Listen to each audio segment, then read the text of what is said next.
লজ্জা কেন লাগবে ভাই? আমি কি কাপড় চাপড় ছাড়া আসছি নাকি? কাপড় পরে আসছি, দেখো না কত সুন্দর একটা লজ্জা কেন লাগবে? লজ্জা, তোমার লজ্জা থাকলে না তোমার লজ্জা লাগতো? মানে নির্লজ্জ বেহায়াগুলার কি কোনো লজ্জা থাকলে না মানুষের লজ্জা, মানে লাজ লজ্জা না থাকলে লজ্জাটা লাগবে কিভাবে? আবার বলে আমি কাপড় পরে আসছি, আমার লজ্জা লাগবে কেন? মানে এগুলার কি ফ্যামিলি নাই?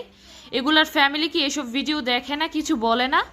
মানে একটা মেয়ে হয়ে কিভাবে এত এত এত বাজে কথা কিভাবে বলে? প্রত্যেকটা কথা, প্রত্যেকটা কাজে হচ্ছে ওর খারাপ অঙ্গভঙ্গি দেখায়, প্রত্যেকটা কথার মধ্যে একটা নেগেটিভিটি থাকে। মানে এগুলা বলে কি ওরা শান্তি পায় না? কি করে না করে এগুলোর কি ফ্যামিলি কোনো কোনো গার্ডিয়ানটের শিক্ষা থাকলে কোনো মেয়ে এটলিস্ট এই ধরনের কথাবার্তা বলতে পারতো না। নির্লজ্জ বেহায়া। আবার বলে আমি কাপড় পরে আসছি। কাপড় তাহলে মনে হয় যে কাপড়টা খুলে আসলেও বেশি মনে হয় খুশি হতো। এখন কাপড় পরে এসে হচ্ছে ঢাকার চেষ্টা করছে নাকি নিজের দুষ্গুণগুলা। মানে নিজের দোষটা নিজে কেউ দেখে না, এটাই স্বাভাবিক। নির্লজ্জ বেহায়া।